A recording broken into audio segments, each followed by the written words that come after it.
Hey, greetings. Michael.The here. Thank you for joining me. We are going through Numbers 11. This is supposed to be the first 3 days of our traveling from Sinai, the Wilderness of Sinai, to the Wilderness of Paran. Let me just show you something that we talked about last week. Won't take me but a second to get there. Here it is. It says we were leaving on the 20th day of the second month of the second year. For those who were doing second Passover, this was the last day of second Passover. It's a high day for them, but I guess when you got to move, you got to follow the Creator. So here's where we got kind of left off last time. It says, so they departed from the mountain of Yehovah on a journey of 3 days. This is a 3-day journey. Where are they going?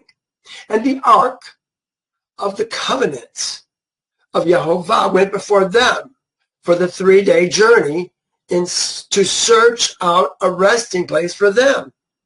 Now it says, and the cloud of Yehovah was above them by day when they went out from the camp. So it was when the ark set out, when the ark sets out, Yehovah sets out. He's in the cloud. When the ark set out, then Moses said, rise up, Yehovah, let your enemies be scattered, and let those who hate you flee before you.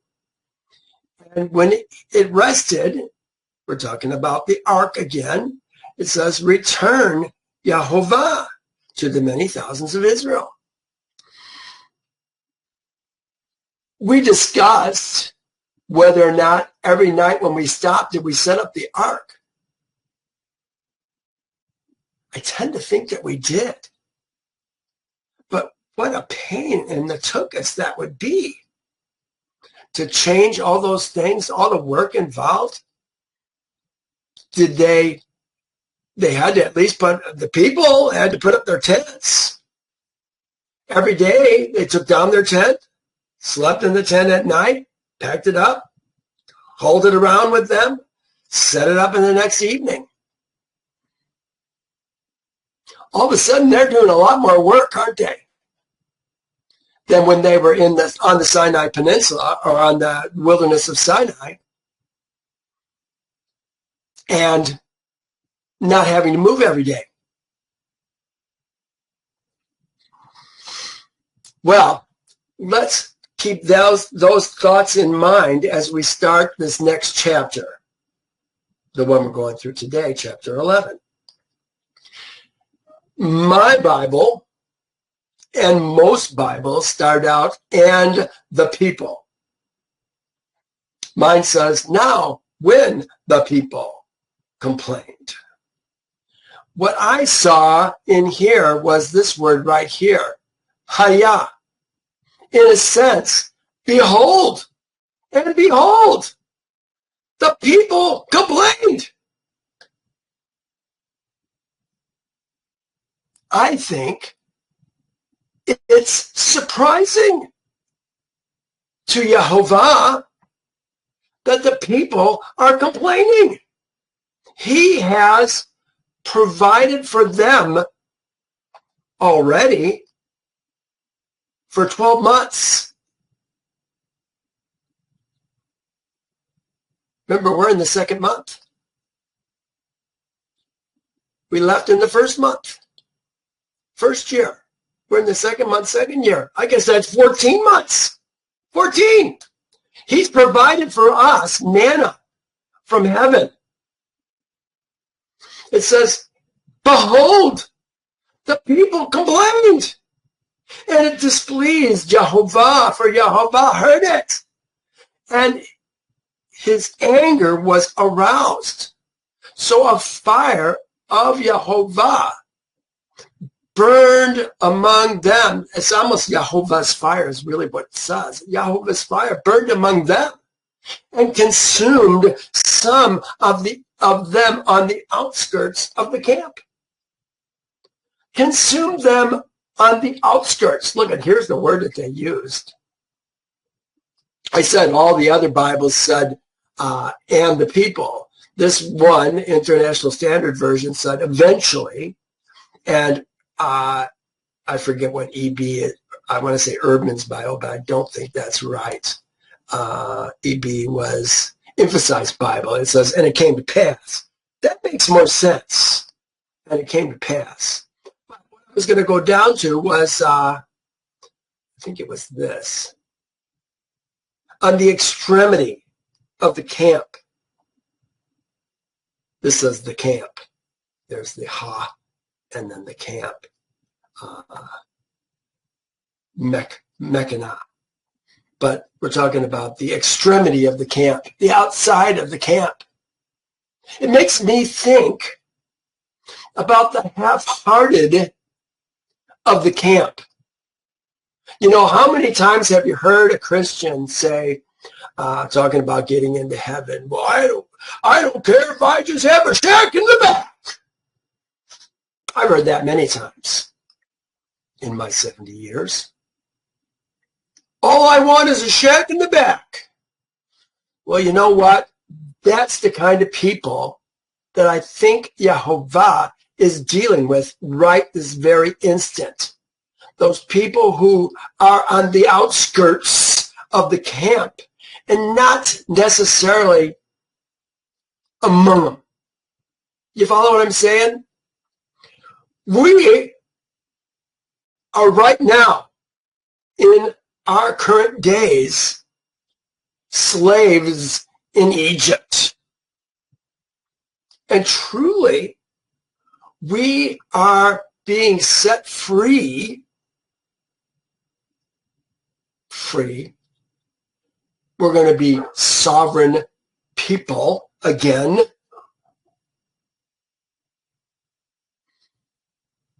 Sovereign. You know, to me, I wonder, is anybody really supposed to be sovereign in this earth that we were created to inhabit? I don't think so.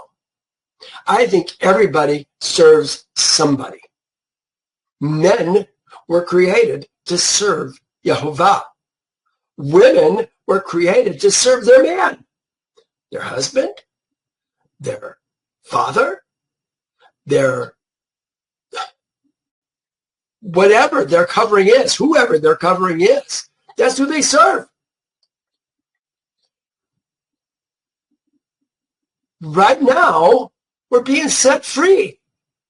We're not going to be captive slaves anymore. And oh, there's some really good things that are going to be happening for us as we go through this change period, this period of change. Just like us, Israel's seed, coming out of Egypt. I put today, let me just read it, on my Telegram as a teaser. I put this. Where's our class? Here it is. It says, today in our Sabbath class, we will see that our first 3-day journey from the Sinai Wilderness to the Wilderness of Paran took us more than 10 days. Why did it take so long? I believe that it is easier to get the people out of Egypt than to get Egypt out of the people. The half-hearted, we were talking about right now, those on the outskirts of the land.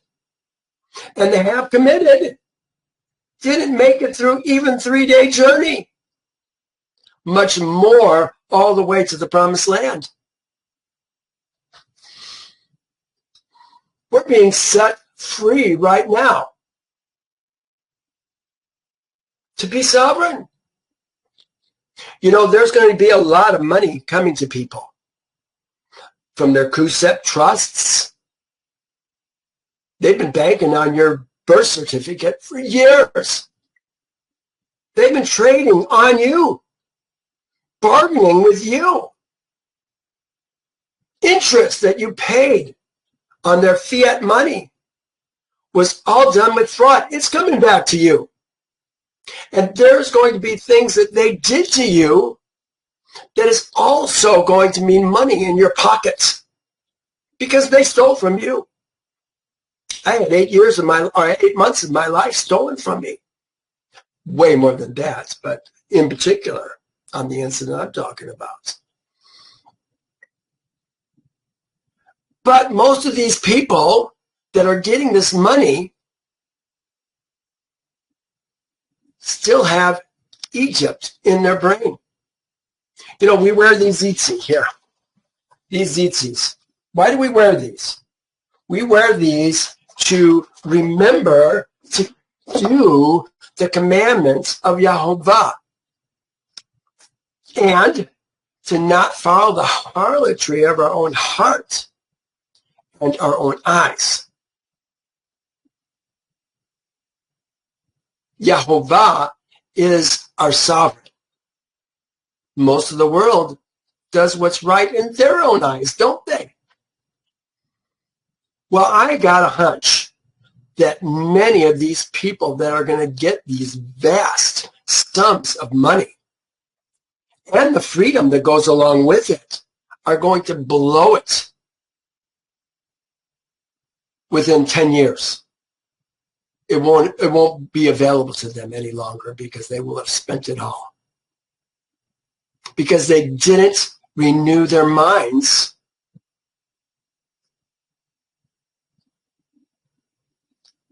and what's the word I want to use? The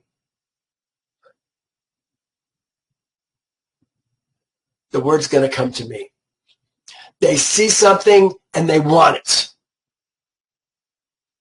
Lust of the flesh is the word I'm looking for. They lusted after certain things. Ooh, I got to get that car. Ooh, I got to get that. Ooh, I want a boat. Ooh, ooh, ooh, ooh, ooh, ooh. And before you know it, it's gone. Because even though they came out from the slavery that we've been under for generations, we didn't have the presence of mind to know how to handle our lives because we're so used to living a certain way. And isn't it interesting?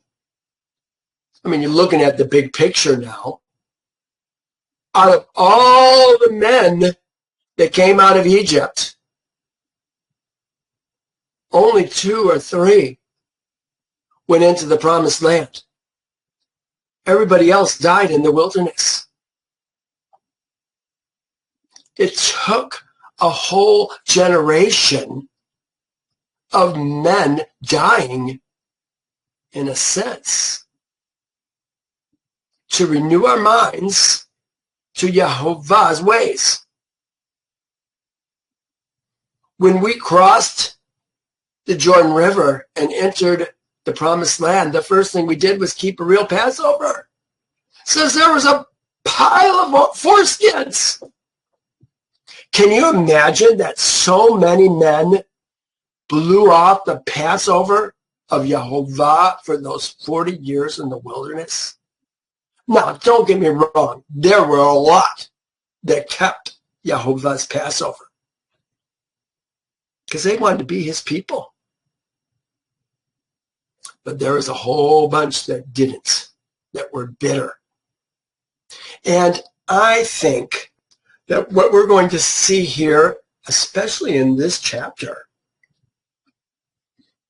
we're going to see it in other chapters as well, but especially in this chapter, is the half-hearted,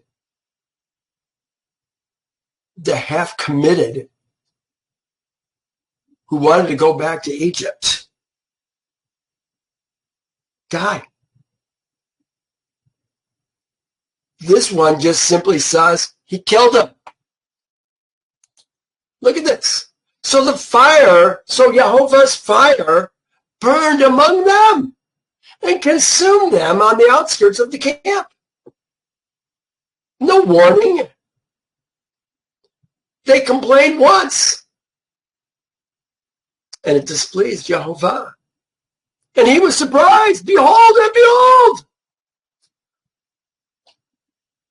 What's wrong with these people? Where is our gratitude for what Jehovah is doing in our life? You know, when we're leaving Sinai Peninsula, we're on our way to the promised land. You understand that? We're going to see it, not next week, but the following week. We're going to send our spies to spy out the land because we're taking it. But what was the report from the spies? Wasn't good, was it? So here's the first thing that we're talking about. When we say the people, I want you to understand we're talking about Ezra men. We're talking about Israel's seed. We're not talking about the Ger. We're not talking about the ladies. We're not talking about the servants. We're not talking about the children. We are talking about Ezra men, the same men that went up to the mountain of Jehovah.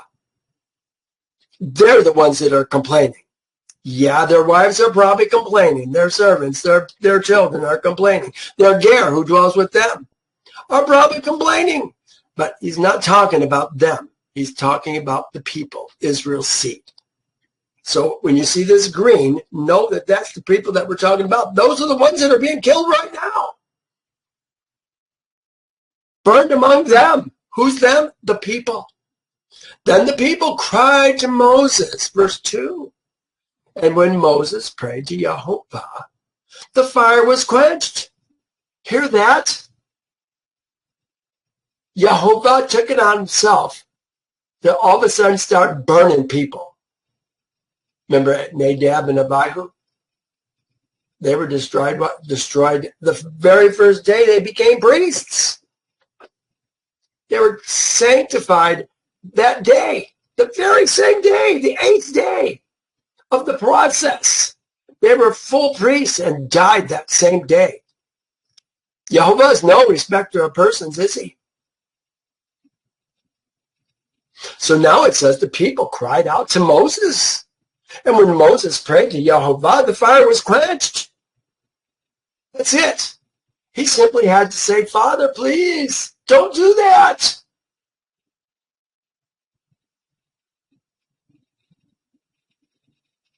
And it says he called the name of the place Teverah. Teverah. Teverah. It looks like Teberah. It's Teverah. The B is a B sound. A place of burning. Because Jehovah's fire had burned among them. But now, verse 4, look what it says. It says, now the mixed multitude who were among them yielded to intense cravings. You know, I saw this word mixed multitude. Do you remember ever reading the words mixed multitude before? We read it in, I believe it was Exodus 12. There it is, 12. Mixed multitude. That was the Rav Aretz. It was the mixed heads of the families that went with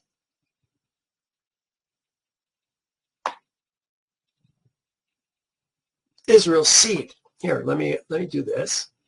I can put a 3:7 before this, and now we can read the whole verse. Oh, I gotta do this too. Yeah. Now we can read the verse. Look what it says. Then Israel's seed, there they are, Israel's seed, the Ezra men, journeyed from Ramses to Sukkot, about 600,000 men on foot, besides Toph. Children is Toph.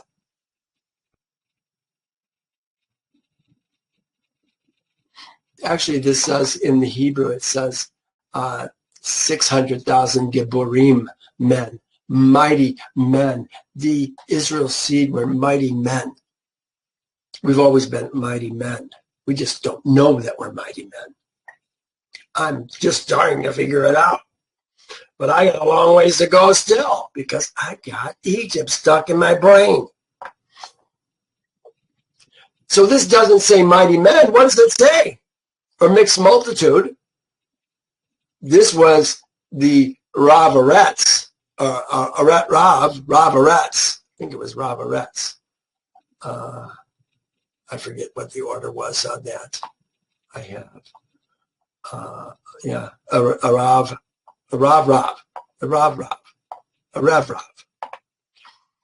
Mixed heads of families. Again, we're talking about men. These were I think, the Garim that went with us. But this particular passage is not talking about the Garim who went with us. Look at what the actual word is. It says, and the rabble. The rabble. It's this word here, asaf. Asaf. Aspasaf. Promiscuous assemblage is how Strong's talks about it. The New American Standard Bible Encyclopedic calls it a rabble, a collection, rabble. ESV, what is ESV? English Standard Version says, and now the rabble that was among them had a strong craving. This is the lust of the flesh. Again, a strong craving.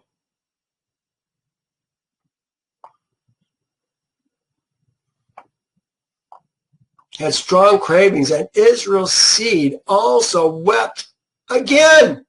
We did it once, we did it again. When did this happen? Did it happen while we were traveling? The first day after we left the camp? Or were we complaining even as we were leaving the camp?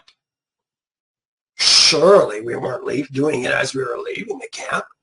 Could it be the first day that we had this burning at Teverah? That's where we camped the first night, perhaps? Remember, we talked about our journey. Here, let me show you this. Here's where we are. Here's where we're going. The Wilderness of Paran. We're heading towards the Promised Land. And we saw last time that if you start in the Wilderness of Sinai and you do a few clicks, you can kind of see where we're going and how far it actually is. It comes out to 106 miles. We'll round it off to 100 miles just to get out of Midian.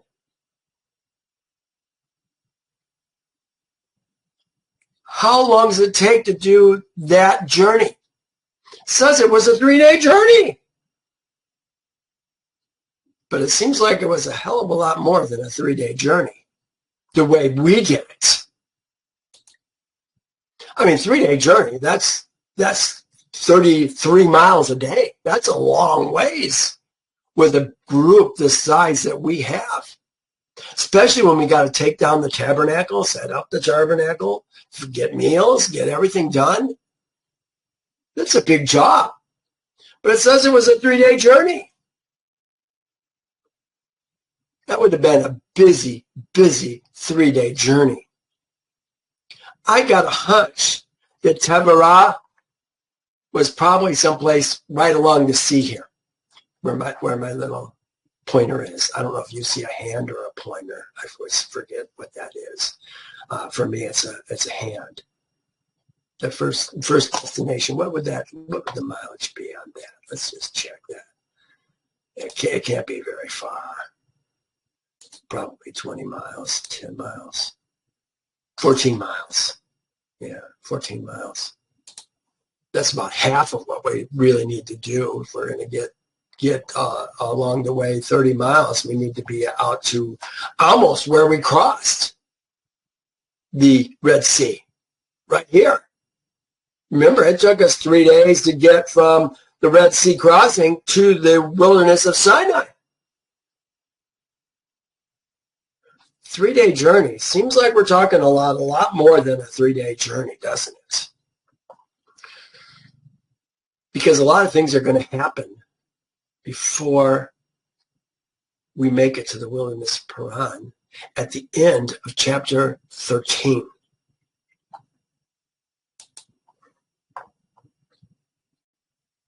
So now, the rabble who were among Israel's seed yield to intense craving, so that Israel's seed also wept again. What, you weren't burned enough the first time? And said, who will give us meat to eat? We remember the fish we ate freely in Egypt, the cucumbers, the melons, the leeks, the onions, the garlics. Lust of the flesh. We want those things. We're not grateful for what Yehovah has actually been doing for us. I had I said, it looks like we like the juicy things. Because the very next verse, look what it says. But our whole being is dried up. We don't have the juicy things anymore. There is nothing at all except this manna before our eyes. Oh, Moses, you've got to do something. You know, as a family, oh, do you want to go back to Egypt? No, we don't want to go back to Egypt, folks. Egypt is not our friend.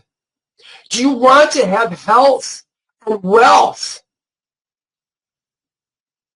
and be led by righteous statutes and judgments and ordinances from a Father in heaven that loves us, that treats us like his son,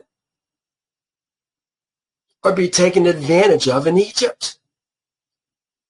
You know, there's a transition period, and we're going to have a transition period that I talked about at the beginning of this teaching. There's going to be a transition period.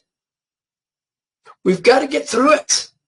There's going to be some uncomfortable things that we're going to learn about the government that we thought we loved. You know, I ran for a precinct committee man and won in the election in my neighborhood to represent my neighbors. I flew my flag every day until 9/11. Then while everybody else was putting theirs up, I was taking mine down and never flew it again. I left that kingdom and joined my Father's righteous kingdom because I wasn't going to be treated like that any longer. And it's taking me, 9/11 till now, 24 years to wake up and proceed and learn my Father's ways, his statutes, his judgments, his ordinances. There's many things that I can teach you if you will listen. Most won't. Most will hear me say something about Jesus, and they'll leave because they love that golden calf more than Jehovah's ways. They love their Egypt. They don't want to be or have anything expected of them. I guess this is what the appeal is to being sovereign. And I understand that, and I think it's great. I want to see people be sovereign so that they can freely choose to live for Yehovah and within his jurisdictional authority and still be able to work and eat. Right now, I gave up my driver's license. I stopped using my Social Security number years ago. I haven't been able to fly, but I've been free. And I'm going to come out of this on the other side in very good condition because I've been renewing my mind all these years and my heart. I don't want to go back to Egypt. Then he goes on. Now he's describing the manna. Now the manna was like coriander seed, the color of bdellium. Here, I've got a picture of that. Here it is. Pretty nondescript.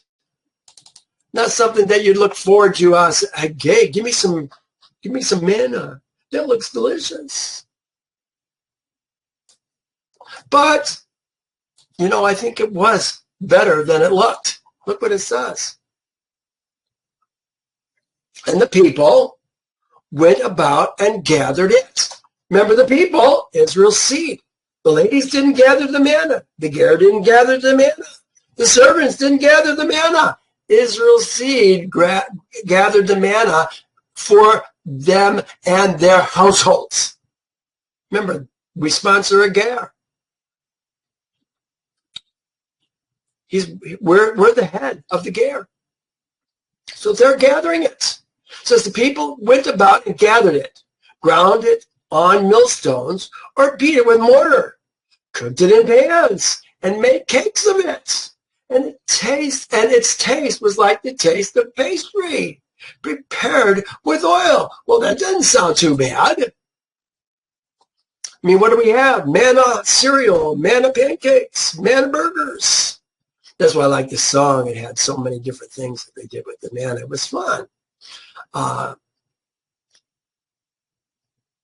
I put, remember, Exodus 16 was only about Israel's seed who collected the manna. That's what I just talked about. And you can read about that in Exodus 16. It was only Israel's seed that did it. Now, 9. And when the dew fell on the camp at night, the manna fell on it. Then Moses heard the people weeping. The people weeping. Remember, I said the people are men people. Israel's seed people. I'm going to prove it to you right now. It says Moses heard the people weeping throughout their families. Throughout their families. It says everyone at the door of his tent. You know what it actually says? I have read everyone in that pink. Here's what it actually says. It says every man at the door of his tent. That's where his family is. And the anger of Jehovah was greatly aroused. Moses was also displeased.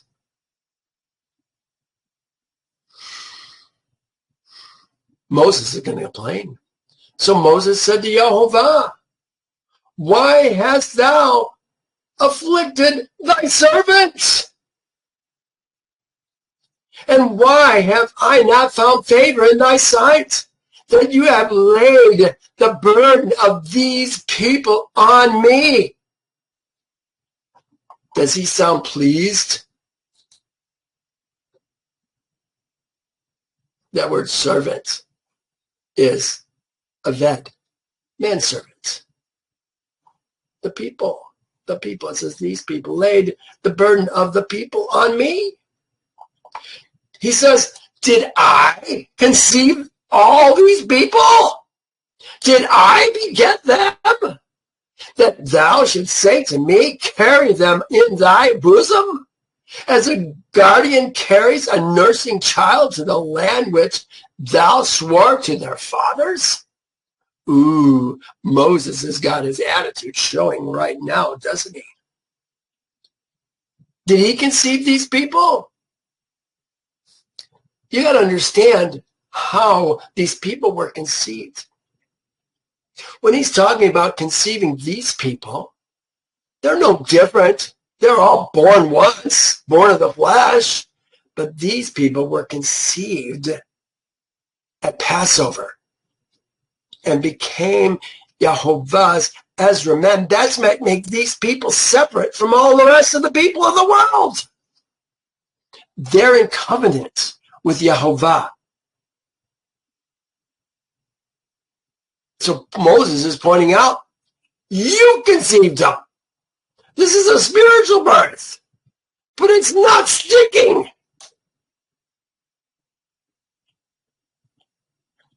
Well, he goes on. Well, let me finish my note here. My son, here, this is the conception right here. Then thou shalt say to Pharaoh, thus says Jehovah, my son, my firstborn, my Bekor is Israel. Okay? When he talks about these people, I didn't conceive these people. You conceived these people. We, Jehovah's firstborn, did not get to leave Egypt until when? Until we ate the Passover and became his people. Then we go out that he may serve me. Now we're going to serve Jehovah. We were serving the Egyptians. Now we're going to serve Jehovah. See, now, here we are in these days again. We've been serving the Egyptians, the cabal.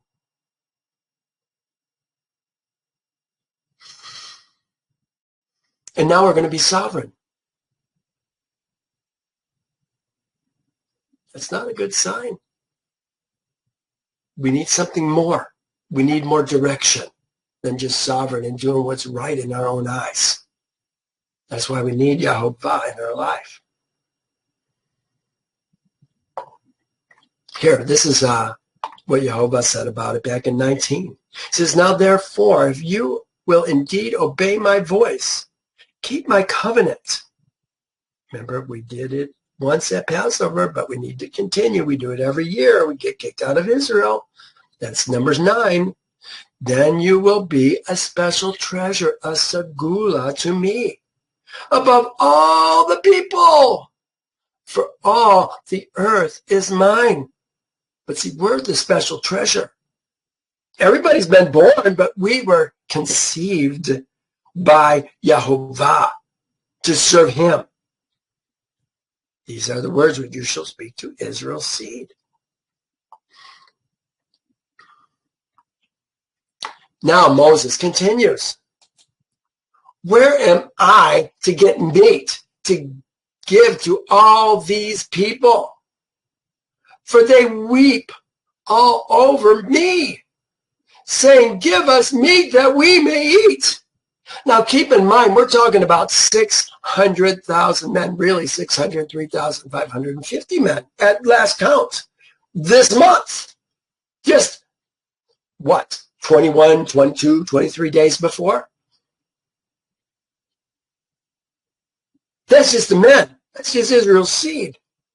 They have families, wives, more than one, some, children, care, servants. Gotta feed them all, don't we? What a horrendous task, Moses is saying. Where am I going to get this kind of meat? Where am I to get meat to give all these people? For they weep all over me. I'm getting wet. Saying, give us meat that we may eat. I am not able to bear all these people alone because the burden is too heavy for me. If thou treat me like this, please kill me here and now, if I have found favor in your sight, and do not let me see my wretchedness. Kill me. It's too hard of a burden, Father. I can't do it. Boy, Moses is being very, very real. If you treat me like this, please kill me here and now.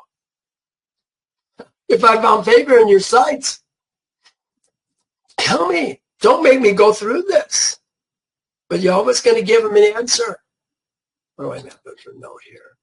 I put he's being sarcastic. And I think right now, look, he says, and do not let me see my wretchedness. Is Moses admitting that he has a bad attitude right now? I think he is. He's fed up. to the point of wanting to die. But I think he's acknowledging to Yehovah that he does have a bad spirit about him right now, a bad attitude. So Yehovah said to Moses, gather to me 70 men of the elders of Israel, whom thou, this is Moses, know to be elders of the people and officers over them. 70 people. Who are these 70 people? You know, we've seen these 70 people many times. Look at this. Are these the same men? Here we have, now he said to Moses, come up to Yehovah, you, Aaron, Nadab, Abihu, and the 70 elders of Israel to worship from afar. Here's another one, just a couple verses further. And Moses went out with Aaron, Nadab, Abihu, and 70 of the elders of Israel. Are these the same men? I think they must be. Gather to me 70 men of Israel's elders. Where did these men come from? Look at here. This is 18:21 of Exodus. Moreover, this was on the advice of Hobab's dad, Moses' father-in-law. What's his name? I'm forgetting his name right offhand. Not important. Raul. Thank you very much. I appreciate that. Thank you. Moreover, you shall select from the people able men, such as fear Elohim, men of truth, hating covetousness, and place such over them to be rulers of thousands, rulers of hundreds, rulers of 50s, and rulers of tens. Could these men, I mean, when we do that, we come up with a lot of people. Look at this chain of command. We had 60,000 rulers of tens, 12,000 rulers of 50s, 6,000 rulers of hundreds, and 600 rulers of thousands. Now, certainly, the heads of the tribes are going to be part of the 70, but that's only 13. There's a whole bunch of more people that need to come.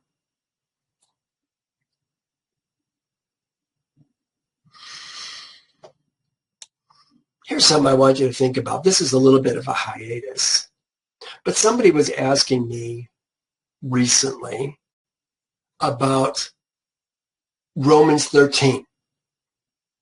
Now, if you know me, you know I don't really give a rip about the New Testament. I think it was given to us by the Catholic Church to turn us away from Yehovah's ways. But for me, when I first started to understand Yehovah's kingdom, I had to reconcile in my mind who Romans 13 was talking about and what that was all about. Submit yourself to higher authorities. We assume the higher authorities are the Elohim of the land, the lawmakers and the judges, don't we? But remember, Paul was talking to the Romans. And the Romans were getting their instructions on learning Yehovah's ways, his statutes, his judgments, his ordinances from the synagogue. They were the higher authorities that we were listening to, supposed to listen to, who rewarded good behavior and punished bad behavior. You know, when does the government ever reward good behavior? Please, you're kidding me. No, can't be talking about the government. So this set me free. I'll tell you, I worked weeks to find this book. It's called The Mystery of Romans by Mark Nanos. Highly recommend that you read that. This is the link to an Amazon book list for it. Great book. Really set me free to help me to understand what this was all about. And then realizing that once I figured it out, it makes more sense. Remember, what does it say? First commandment. I am Yahovah who brought you out of the land of Egypt. You shall have no other Elohim, lawmakers and judges, before me. No, he's our only Elohim. So in the New Testament, it says, can we serve, we can only serve one master. Render to Caesar the things that are his, and to Elohim that which is his. If we love him with all our heart, soul, strength, what is left for Caesar? Only the covenants that we have made with him. We need to dissolve those covenants, those adhesions, a friend said even this morning, so that we don't have those ties to the secular government. We can serve only Yahovah. But now see, this is where the good part is. We're becoming sovereign citizens. We aren't going to have those adhesions to the federal government, the state government. We're free. But free to serve who? Ourselves. See, this is where we have to be careful. So here he is, picking the people. He's telling them to do this. Remember, this is Yahovah talking to Moses. They hadn't done it yet. So Yahovah said to Moses, remember, this is when he's mad. This is Yahovah's answer to what Moses is saying. So Yahovah said to Moses, gather to me 70 men of the elders of Israel, whom thou know to be elders of the people. There's the chief people of the people. Officers over them. That's what we were just talking about. The 600,000 had rulers of thousands, hundreds. He's choosing from those people. Then I will come down and talk to you there. Oh, he says, officers, bring them to the tent of meeting, the Ohel Moed, the tent of meeting, that they may stand there with thee, Moses. Then I will come down and talk with thou there, you there. And I will take the spirit, this is little spirit, not big spirit, that is on you, Moses, and I will put the same spirit on them. And they shall bear the burden of the people with thee, that thou may not bear it thyself alone. Thyself alone sounds a bit redundant.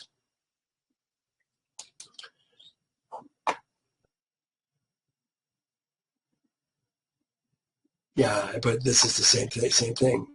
Exodus 18. Moreover, you shall select the people, able men, such as able to fear God, rulers over thousands, hundreds, fifties, tens.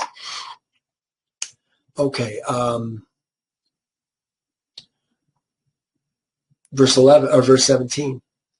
Then I will come down and talk with thee there. Is this what I just read? Yeah, it is what I just read. 18. Then thou shalt say to the people, consecrate yourselves for tomorrow, and you shall eat meat, for you have wept in the hearing of Yahovah, saying, who will give us meat to eat?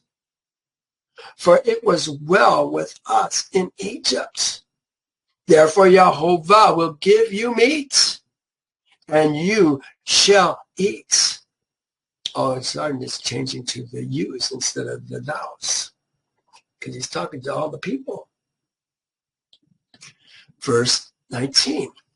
You shall eat, not 1 day, not 2 days, nor 5 days, nor 10 days, nor 20 days, but a whole month, until it comes out of your nostrils and becomes loathsome to you, because you have despised Yahovah. They have despised Yahovah, who is among you. He's dwelling in their midst. Come down to the thousands of Israel was was Moses' prayer at the end of the last chapter.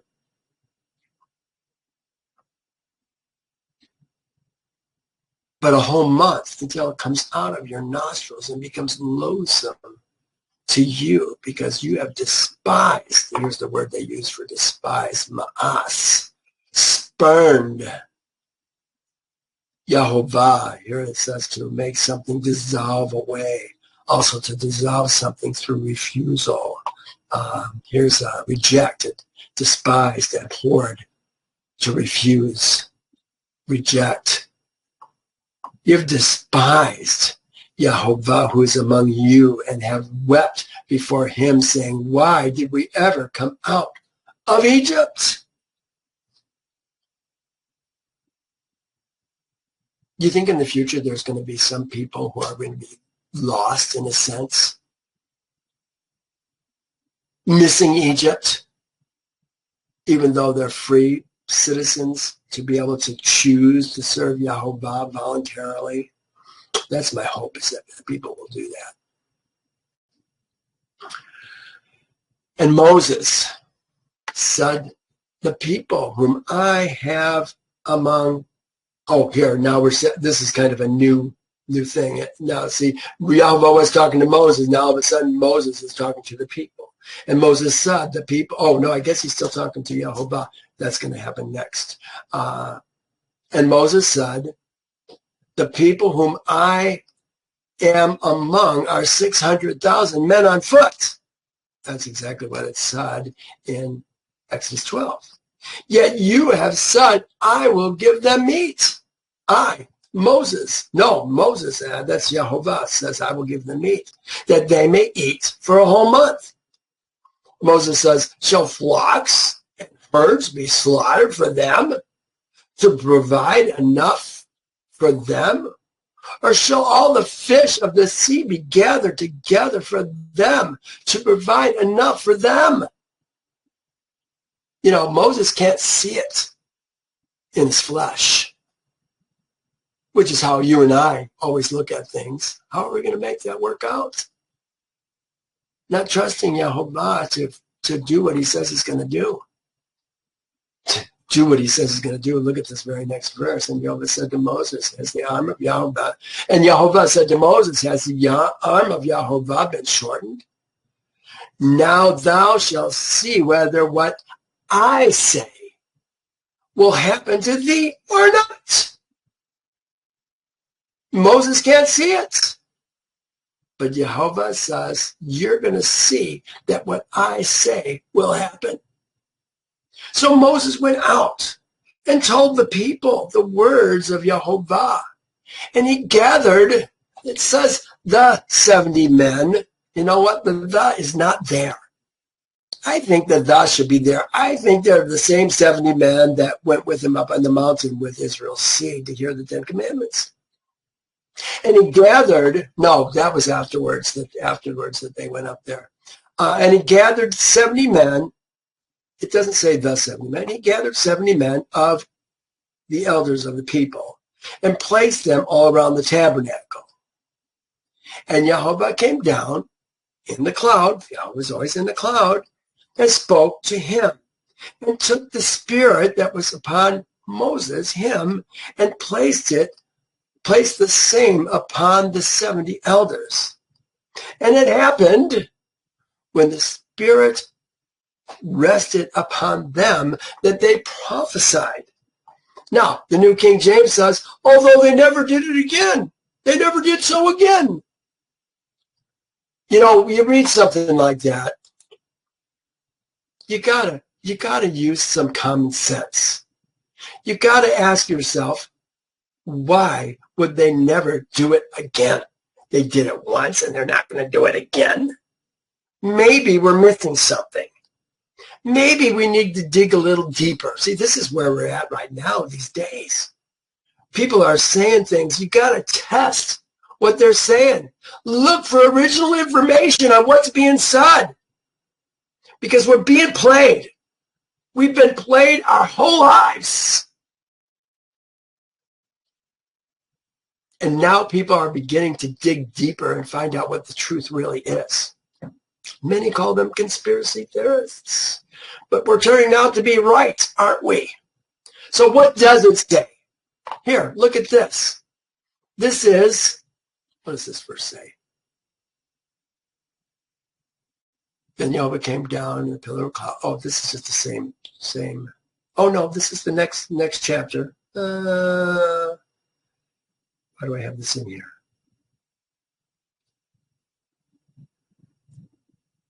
Oh, let me read it. Then Jehovah came down in a pillar of cloud and stood at the door of the tabernacle and called to Moses. Oh, this is when Miriam, we're going to talk about her next week, was bad-mouthing her covering.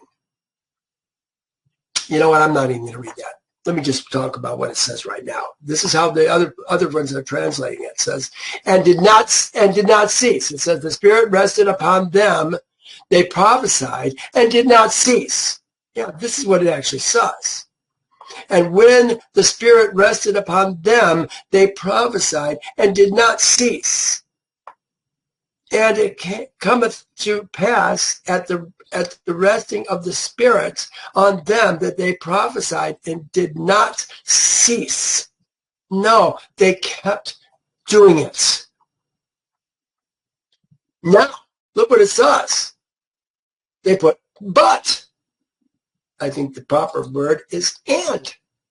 And 2 men had remained in the camp. The name of one was Eldad, and the name of the other was Medad. And the Spirit rested upon them. It goes on just to say, incidentally, they were among those listed. Just by the way, but had not gone out to the tabernacle, Yet they prophesied in the camp. And a young man ran and told Moses and said, Eldad and Medad are prophesying in the camp. I think this is pretty neat that Jehovah knew they were part of the 70. They still got the Spirit put on them. So Joshua, the son of Nun, Moses' assistant, one of his choice men, answered and said, Moses, my Lord, Adonai. This is what he says, Moses, Adonai. You know, this is something to think about. How many people call Yehovah Adonai in the scriptures? You know, it's less than a handful. Ezekiel, Isaiah, Moses, Abraham are the ones that I can think of right now. Maybe Isaac and Jacob, maybe. But not many people call Yehovah Adonai. Most people call their teacher, the person who's over them. If you were a ger in an Ezra man's house, he would be your Adonai. The Ezra man would be the ger's Adonai, my master. Of course, ladies always call their man Adonai. They never call Yehovah Adonai.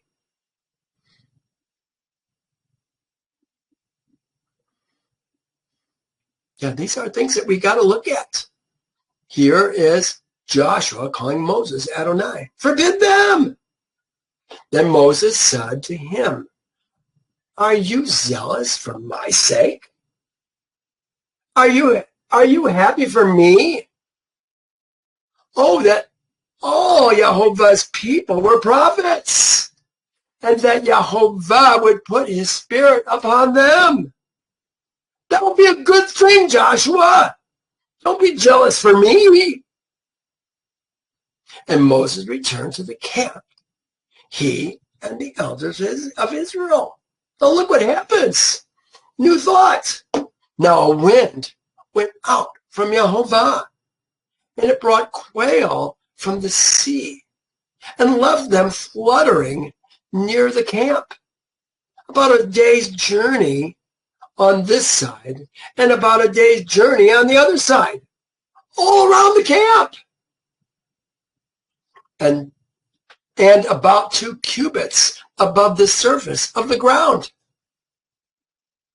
Were they fluttering 2 cubits above the surface of the ground, or were they dropped dead or dropped exhausted that thick on the ground?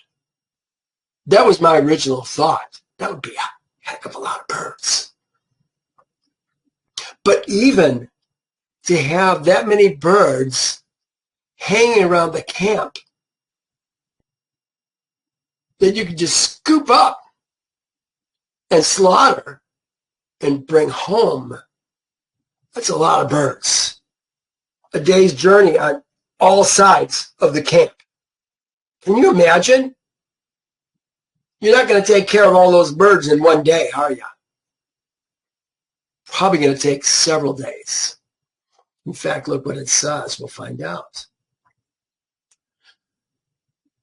And the people stayed up all that day, all night, all the next day, and gathered the quail. He who gathered least gathered 10 homers, and they spread them out for themselves all around the camp. These birds are going to have to be processed. They're going to use them for a month. Are they going to smoke them? How are they going to process them so they stay for that length of time? See, even that's going to take time. You don't do that in a day. You're going to probably do that over several days. And it took you already, what did it say? That day, all night, all the next day, just to gather the birds. Remember, this is a 3-day journey. We're not going to get this done.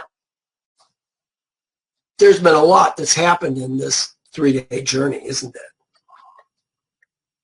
But all the meat was still between their teeth before it was chewed. The wrath of Jehovah was aroused against the people, and Jehovah struck the people with a very great plague. He called the name of the place Giverot. Let's see, let me make sure I know how to say that. Name of the place, here it is. Fix this. There we are. Giverot. Ha-ta'ava. Giverot. Ha-ta'ava. Giverot means sepulcher, grave. Ha-ta'avav has to do with longing. They call it craving here. And he called the name of the place Giverot Ha-ta'ava, because there they buried the people who yielded to craving, who lusted in their flesh.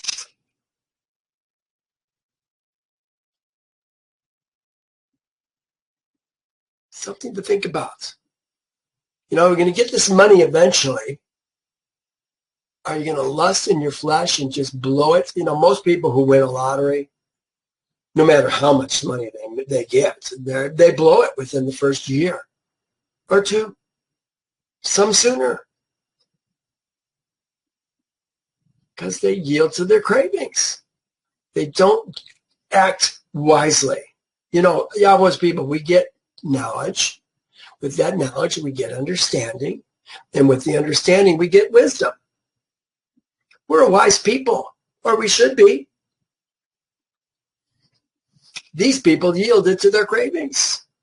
Is there any place for those kind of people in Jehovah's kingdom? No, I don't think so. That's why they're being left behind. Not going to make it to the promised land. Not even getting close. Did they make it a week? Did they make it 2 weeks?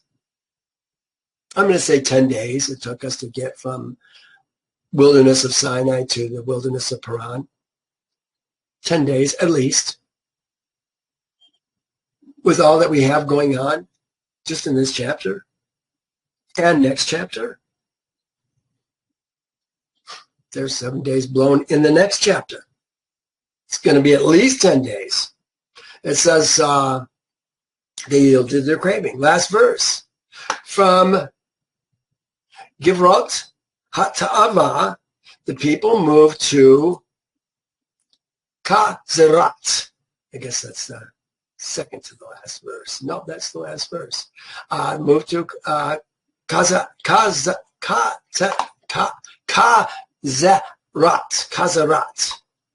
I know it looks like Hazarot or Hazaroth. That's Hazarat. And camped at Kazerat. So right now, we're just getting to Kazerat. We've been in, what was the first place? Devorah. Then this place where we got the meat, Kibrot Hata'ava, and now Kazerat, and camped at Kazerat. This is after the great slaying that Yehovah did to these people. Well, we're going to stop here. Thank you for joining me. I hope that you will come back next week. We're going to be in Hazarot next week. And Miriam is going to question something that Moses, her covering, is doing. Aaron's going to do it too. But Aaron's not going to get the punishment that Miriam's going to get. Pretty interesting. And maybe it has to do with Aaron being the high priest. We can't be without a high priest. So that could be part of it too. Anyway, we'll find out next week. You guys, thank you for joining me. We'll see you next time. Bye now. We'll see you next time. Bye now.